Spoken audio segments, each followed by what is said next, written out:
This is Nancy Bentley, and with it being time to vote for president tomorrow, I just thought I would come on here and explain my thoughts about this election. And hi, how's everybody? Anyway, I thought I would tell what I have learned about a few things about the Constitution. I don't know about it as well as my husband does, but I understand the principles, and I just want to explain that, and also about what freedom for America really means and what it means to me. George Washington made a comment, and I can't quote it perfectly because I don't really have time, that we should not get involved in other countries. We should not get entangled in other countries. I'm going to come back and explain that, or look for the quote and explain it later. And I believe that it means that we need to take care of America instead of letting our money go out to all these other countries and going to war with these other countries. And a lot of it has been unconstitutional wars. The Congress is the one that's supposed to vote whether we should go to war. And a lot of the times they've turned it over to the President of the United States. And this is not the way our Constitution runs. And this is what's happened with the last 2 or 3 or 4 wars that's gone on in America. And I hear people say, oh, we should help the refugees. Well, we should help the poor in America. And I feel bad for people in other countries, but we cannot help every country around the world. How do we decide to pick and choose who to help? So, I use this analogy. It would be like me and my husband going out and trying to help all the neighbors, and our kids are home suffering because we're out helping everybody else. That's the analogy I use for America. The government's job is not to go out and help other countries. Their job is to protect their own people in America. And we as a church and as individual people should help the poor. If we want to help the refugees, maybe we can find a way to send money to them. Maybe I know that there was an organization that did do things like that.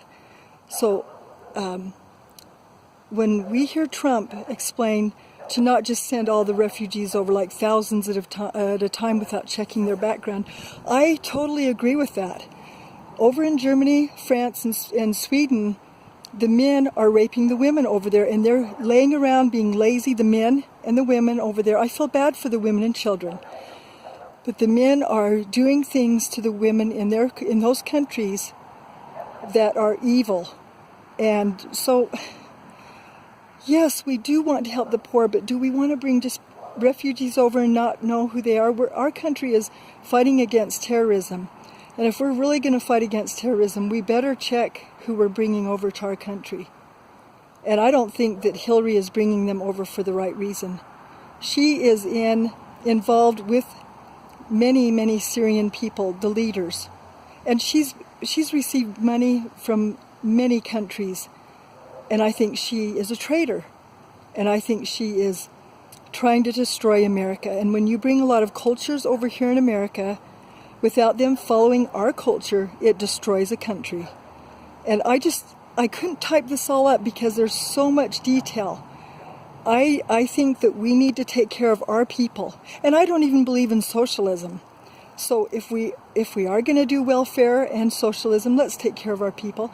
Let's take care of the Native American people and let them keep their country, their land.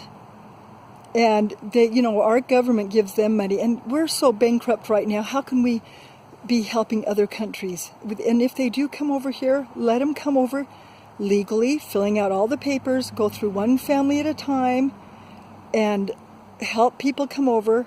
And with the illegal aliens, let's help them come over legally and make the process a little quicker. But let's not bring people over by the thousands. Let's check their background to find out what kind of men are coming over here.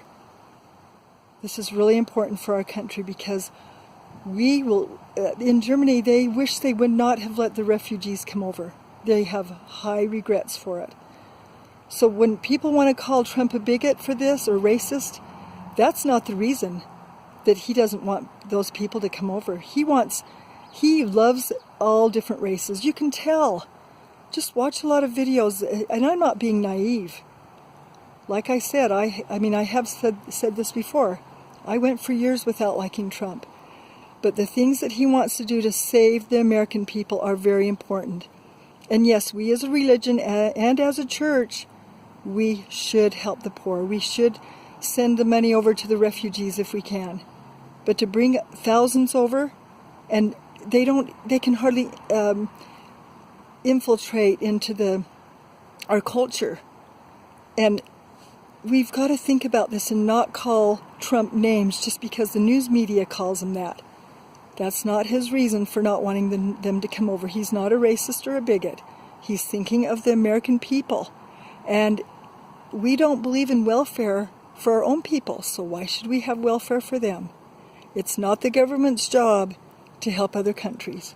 Just please think about this. And I love our country. I love the Constitution. I love helping the poor. But mainly, that's not the government's job. It's mainly private people. Personally, we should be doing it with the churches and religion. Okay, bye. Bye.